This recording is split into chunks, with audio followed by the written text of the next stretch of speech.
Welcome everyone back to I Want to Teach English. I'm your host JV Torres, and I want to thank you for joining me again. Today, I'm very excited to welcome Caryn Dayhoff to the show. Caryn is the leader behind the Intercambio de Idiomas, a community-driven language exchange initiative that brings people together through conversation, connection, and shared learning. With a background in social work and a deep commitment to serving immigrant communities, she's created spaces where language is not just learned, but lived. So, in this conversation, we're going to explore what it really means to build language through community, the realities that adult learners face, and how different approaches to language learning can come together to better support the people we serve. And I've had the opportunity to actually sit in one of Caryn's intercambio classes, which was really fantastic, and I'm really excited. So please give a warm welcome to Miss Caryn Dayhoff to the program. Caryn, welcome to I Want to Teach English. Hey, thanks for having me. I'm excited to be here. And just for the record, I you have inspired me to look at another angle, which is I'm starting to really think about I want to teach Spanish too. Oh, yeah. Yeah. Yeah. I never thought I'd go back and put on teaching, but my teaching hat has been on here recently. So, talk to us a little bit about what inspired you to start Intercambio de Idiomas, and what need did you see in your community to really kind of spark this whole initiative of yours? Yeah. What's funny is not wanting to teach is what sparked me to start the intercambio, and here I am That's teaching. ironic. It is. It's very ironic. I had lots of people always come up to me asking to learn Spanish, and I did used to be a Spanish teacher. I can teach it well. But I don't like teaching, especially one-on-one tutoring. And then I knew a lot of immigrants through my background in social work and the work that I do outside of the intercambio that need to learn English in order to succeed here in the United States. And so I thought, man, what if they just teach each other? So I don't have to teach them. I'll just facilitate conversations, and then everyone will win, and it'll just be an amazing community. It seems to be working out well. The one that I went to, not in full disclosure, you did mention that was not the normal template that you use for a class, but it was very fascinating to have music as being part of the learning process. Yeah, I think you came to one of the more complex learning sessions. Um, Even for me, listening to lyrics in English and understanding them is quite difficult, and English is my native language. And so I can imagine learning them in the opposite language, one that maybe you're not as familiar with, would be very difficult. But I think it really challenged people. And I think a lot of times people aren't going to challenge themselves. So you have to challenge them or put the challenge in front of them for them to take it. Well, there's one little thing that I caught about that because I was participating with everyone else. Was that I don't think there was the same type of pressure that is in a traditional classroom, because I think everyone was kind of in a spirit of kind of having fun in a way, and Hmm. plus they were also sharing their personal songs that they personally like, and so Yeah. I guess everyone was kind of waiting to see if their song was getting picked, right? So it's kind of a little bit of themselves that are kind of being shared and inserted into the mix of the class, which I thought was really genuine. Yeah, and I love that we put together a playlist afterwards. Now everyone can listen to those songs when they want to outside of group. And I do love knowing sort of who wrote which song. Maybe in the future I could get, a little more background as to why did you share this song? Make the person say that in the language they're learning. Add a little more speaking to that process. But we've done that a few times, and it's always you can tell the students leave with their minds sort of frazzled. But sometimes that needs to happen. Yeah. Well, sure. I mean, you kind of have to rattle sometimes in order for them to feel like, okay, they got to focus, and whatever it Yeah. takes to get them to focus. Yeah, Well, focusing, but then also realizing, wow, I either understood more than I thought I would, or maybe I didn't understand as much as I should have. And so maybe noticing some gaps or noticing some strengths. I think it's a really good way of just stepping outside the box conversation where you can sort of fudge if you don't know the vocabulary around what's being talked about, and you can speak to your level. With this, what's being played is what's being played, and you either know it or you don't. So it's a little more challenging that way.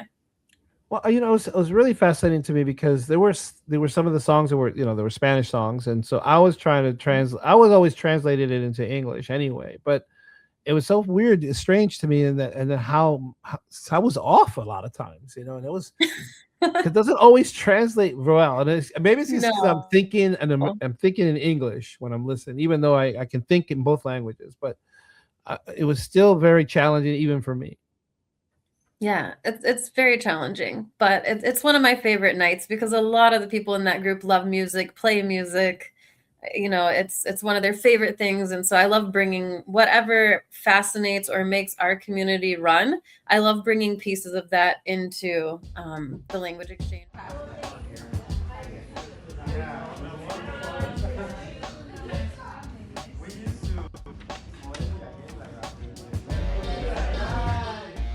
Yeah, so normally what happens is I set a theme for the evening, whether it be your childhood or just getting to know you, or maybe it will be holidays and traditions in the country where you're from. And I set a theme and I make a handout for each theme, an English and Spanish handout. And then I give that out to every participant and then I place them into small groups. So there'll be a group of maybe 4 or 5 people with a native Spanish speaker in each group. And then people who are learning Spanish outnumber always the people that are trying to learn English. But I make sure there's native speakers of both languages in every single group. And so they just speak around that theme in their small group. I try and make sure that the same people are not together week after week so that they're forming a community and getting to know each other. For me, it's really important they wear name tags so they can know each other's names. They can use each other's names as they're speaking because for me, this is larger than a classroom and language learning. This is actually forming a community of people, of neighbors that can rely on each other outside of just the classroom setting. It's fascinating because I work with English learners, right? Mhm. And there's always the multi-level classes. Those are the ones that are the most challenging for us. There are people that have higher proficiency level skills, and some on the lower proficiency level, and we mix them sometimes, thinking that kind of will somehow translate into a better exchange. But what you're bringing is you're bringing actual native English speakers in the mix with native Spanish speakers, and I have to say what I was able to see was something quite fascinating. The amount of enthusiasm was really fascinating.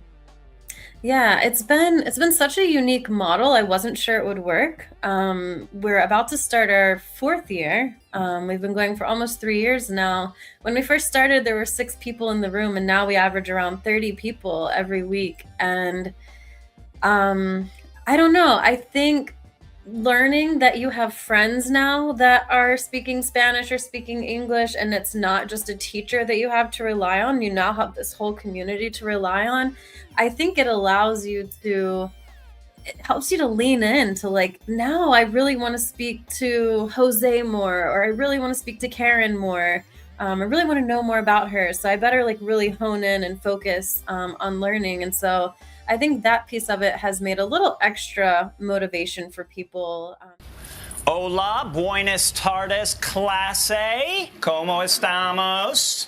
Bien, Senor McIntosh. Bien, Senor McIntosh. Come on, más energía, right? Now, you said this has been ongoing for like 3 years now. I'm Mhm. curious if you feel this has kind of become like a social hub. Yes. I have to kick people out every week. They just want to hang around and they just want to talk. And I see them, they're hanging out outside of this group, and it's best friends have been made. We've encouraged people to move into the city, and they've actually moved into the city. This group has been a main catalyst for them moving into Baltimore. So it's been fascinating to see all the connections that are made and how deep they run. Yeah. Now, what are some of the biggest challenges that these adult learners have faced that people don't often see? Because yeah, we're talking about all the highlights, and there's a lot of them, but Mhm. like I'm sure there's some challenges. And what are some of the challenges that you've seen that they face? Yeah, I think one of the challenges is consistency and attendance. It's not like a traditional class where you sign Right. up and you have certain like benchmarks and you assessments and that sort of thing, right? You don't Right. have So that. I think that lack of structure is a little tough. I think another thing that could be tough, at least in this setting, is if you're a quieter person, you can just sit there the whole time and you don't ever have to say a word. And so you can just sort of listen. And I think a lot of people's barriers as adults is speaking. They can listen to a language all day long. We have access to all of the listening devices and podcasts and whatever you want to listen to, you can find, and you can make it slower, and you can adjust your ear to things. But what people aren't doing is speaking, and they're not speaking to people that are native speakers, and so they're not getting that correction with someone that's either live or that has grown up speaking the language. And so I think as adults there's a lack of opportunity for interacting with people that are either at your level or above your level in the language that you're learning. And so I'm hoping that this provides a little more opportunity for that, but that is also a barrier. No, it seems like there's a lot of good connections there. It seems like there's the atmosphere is very friendly and looks like a lot of the people there get along very well. Mhm. Do you feel that there might be among that group that want to take it a step further, maybe go into something a little bit more structured? Do you think would that be of interest to some of them? Do you think that they would want to? And I'm primarily speaking about the native English speakers who want to learn Spanish. Oh, okay. I was going to say the native Spanish speakers definitely ask for more structured learning. Uh, Um, what I do for the beginner Spanish speakers is I do take them to the side. I do take them off to a separate place in the room, and I do teach them a structured Spanish lesson. Next week, we're going over direct object pronouns. And so we've done a little bit of the basics, and now we're getting a little more into the nitty gritty of Spanish.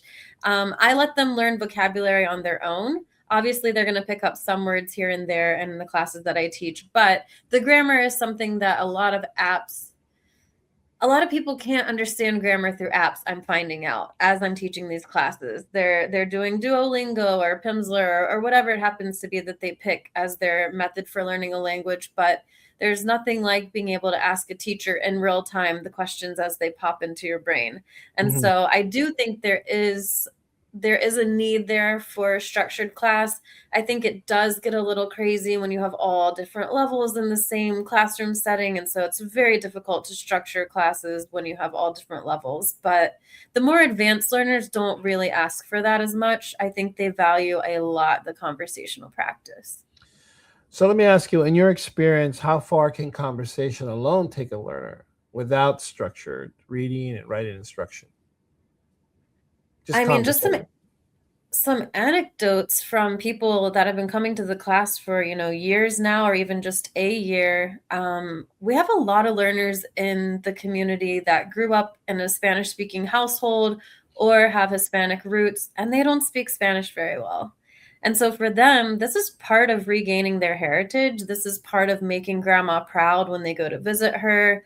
And so we've had people go visit their family back in Colombia or Ecuador or Mexico, and they speak better than they Mhm. spoke before, and their native Spanish speaking family members are taking note. And so we've had people get recognized in their job for their abilities in Spanish, and they credit a lot of their conversational skills. And I think another piece of it is they're reducing fear around speaking the language. I think for a lot of people, for myself included, I was so fearful to speak what was up here that I never would. I would never do it. And so this group also is reducing a lot of the fear around using the language that you know. And that has been recognized in so many different ways within the community, whether it's your job or your family or your friends. People are noticing. I don't have like a benchmark to say, people have gone from this level to this level, but it's noticeable enough that, people are getting like noticed for their increased abilities in Spanish. So, Karen, what role does trust play in your work? I mean, right now, I don't know how political you want me to get, but trust is huge. Immigrants aren't going out to things.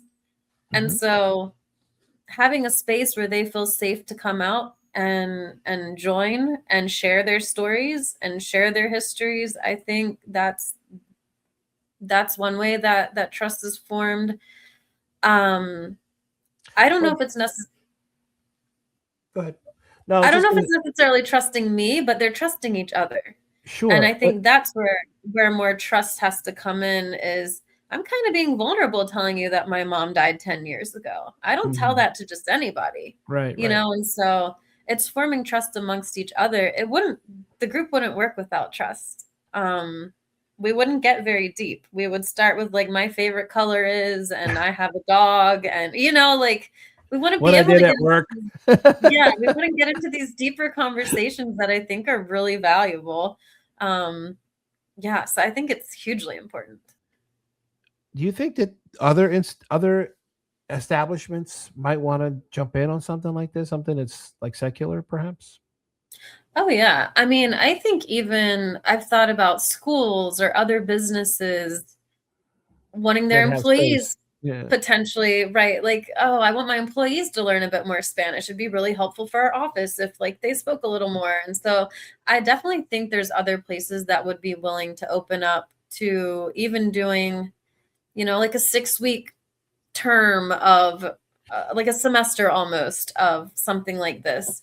But yeah, I know people in other states want to start these, lots of possibilities. So let me ask you, how do you see this community-based program like yours connecting with classroom-based instruction? Because I think that's going to be the big connection, the big, you know, if you could fuse this with education in some way, because it's clearly successful on its own, but if you did it with an education, like an established education curriculum, that type of thing, do you see that somewhere in the future?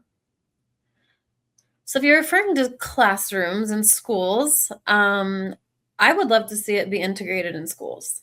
It would still be conversation based, but I think you take your high school Spanish students that are learning Spanish and you put them with some of maybe the newcomers that don't know as much English. I think you have an after school program where parents of students are maybe waiting for their kid to get done with sports practice. And so rather than just, you know, sit on their phones, like let's have them interact with each other. So I don't know if I see it like in an actual classroom. I do think classrooms, whatever language people are learning, I do think there should be more conversation versus just like book instruction. I really lacked conversation practice in my upbringing and learning Spanish, and it was very detrimental to me as far as my confidence in speaking Spanish. But I don't know if I see it in like a traditional classroom, but I do see it helping schools with maybe teachers learning more Spanish or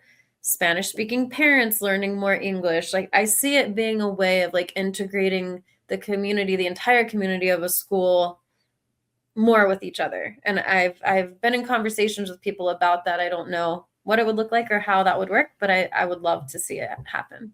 Caryn, tell us, what are your plans going forward with this program? Because I know you mentioned branching off to other places, other states, but I think we might want to, you know, get something going here in this state.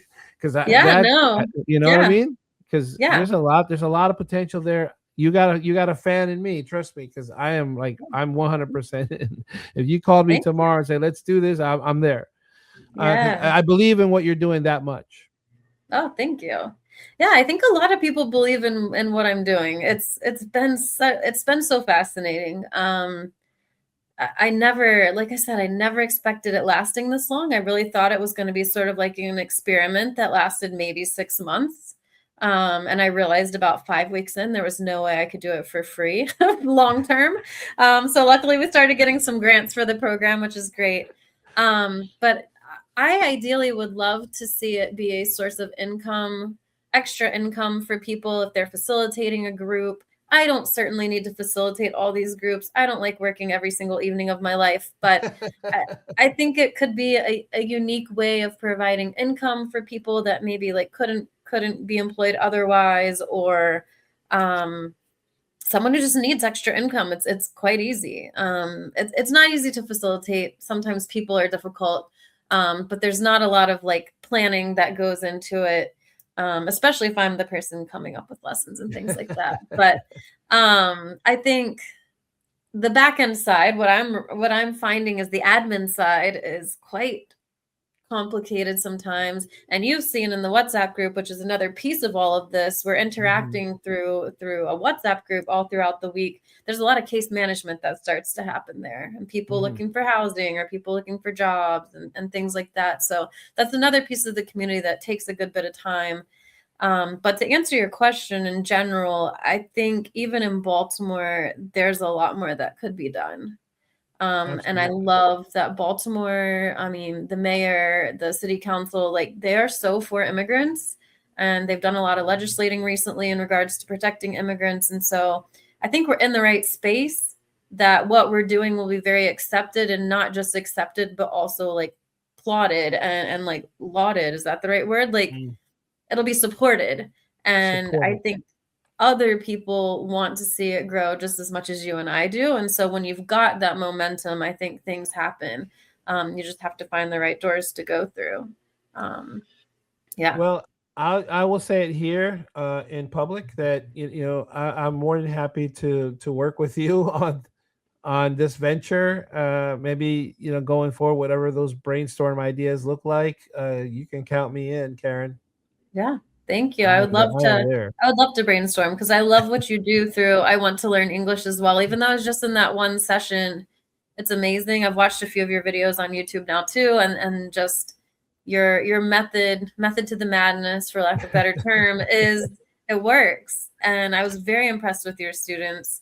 And I think the ways in which what we're doing, although different, is like combined, is like amazing. Yeah. So well, I think that we might complement each other a lot more than we realize just yet, and I'm very, very optimistic about where this might lead. So everyone, give it up for Miss Caryn Dayhoff. Caryn, Intercambio de Idiomas. Is there a website? There's not a website. There's a fake Facebook group, Highlandtown Language Exchange, if people want to find us on Facebook, but there is no website yet. All right, so there is a Facebook group. You're going to send me that link, and I'll put it in the description of this video. Any final words to our audience, Miss Caryn? Speak the language you know. Speak the language you're learning. Reduce the fear around it. Find a place where you feel comfortable, even if it's just one person you feel comfortable speaking that language to, and just speak it.